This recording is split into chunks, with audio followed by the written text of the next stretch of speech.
ആരോഗ്യ വകുപ്പിനെ സംബന്ധിച്ചിടത്തോളം ഇപ്പോൾ സാധ്യമായിട്ടുള്ള എല്ലാ കാര്യങ്ങളും state mission director Jeevan Babu IASന്റെ നേതൃത്വത്തിലുള്ള സ്റ്റേറ്റ് സംഘമായിരിക്കും അവിടുത്തെ പ്രവർത്തനങ്ങൾ ഏകോപിപ്പിക്കുക.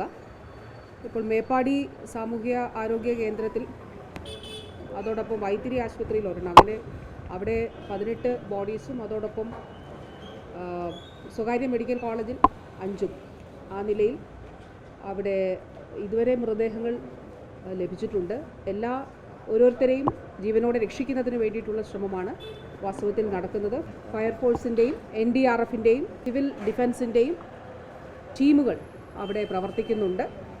ആവശ്യമായിട്ടുള്ള മരുന്ന് മറ്റു കാര്യങ്ങളൊക്കെ അധികമായിട്ട് അവിടെ എത്തിക്കുന്നതിന് വേണ്ടിയിട്ടുള്ള ക്രമീകരണങ്ങൾ ചെയ്തിട്ടുണ്ട്. കാരണം ഒരേ സമയം നൂറുകണക്കിന് ആളുകൾക്ക് ഒരു മുറിവേറ്റവർക്കൊക്കെ ചികിത്സ ആവശ്യമായിട്ടുള്ള സാഹചര്യത്തിൽ അതിന് തക്കവണ്ണമുള്ള സംവിധാനങ്ങൾ അവിടെ ഒരുക്കുന്നുണ്ട്. കോഴിക്കോട് മെഡിക്കൽ കോളേജിൽ നിന്നും അതോടൊപ്പം കണ്ണൂരിൽ നിന്നുമുള്ള ടീം, ആരോഗ്യ പ്രവർത്തകരുടെ ടീം അധികമായിട്ട് അവിടെ എത്തുന്നുണ്ട്. അതുകൂടാതെ അവിടേക്ക് പുറപ്പെട്ടവരെ ഫോറൻസിക് സർജൻസ് ഉൾപ്പെടെയുള്ളവർ അവിടേക്ക് പോയിട്ടുണ്ട്. അതുകൂടാതെ സ്റ്റാൻഡ് ബൈ ആയിട്ടും ആരോഗ്യ പ്രവർത്തകരുടെ ടീമുകളെ ക്രമീകരിച്ചിട്ടുണ്ട്. ഇതുകൂടാതെ സംസ്ഥാനത്തിൻ്റെ വടക്കൻ ജില്ലകളിൽ ഇപ്പോൾ ശക്തമായി പെയ്യുന്ന മഴ, അതുകൊണ്ട് തന്നെ ചിലയിടങ്ങളിൽ വെള്ളപ്പൊക്കം ഉണ്ടായിട്ടുണ്ട്, ചെറിയ രീതിയിൽ ഉരുൾപൊട്ടലുകളൊക്കെ ഉണ്ടായിട്ടുണ്ട്. അപ്പോൾ അവിടങ്ങളിലെ പൊതുസ്ഥിതി കൂടി പരിശോധിച്ചുകൊണ്ട് ആവശ്യമായിട്ടുള്ള ക്രമീകരണങ്ങൾ ചെയ്തിട്ടുണ്ട്. ആശുപത്രികളിൽ എത്തിയവരുടെ കണക്കാണ് ഇപ്പോൾ അറിയുന്നത്. അപ്പോൾ 70-ലധികം ആളുകൾ ഇൻജേർഡായിട്ട് എത്തിയിട്ടുണ്ട് ആശുപത്രികളിൽ.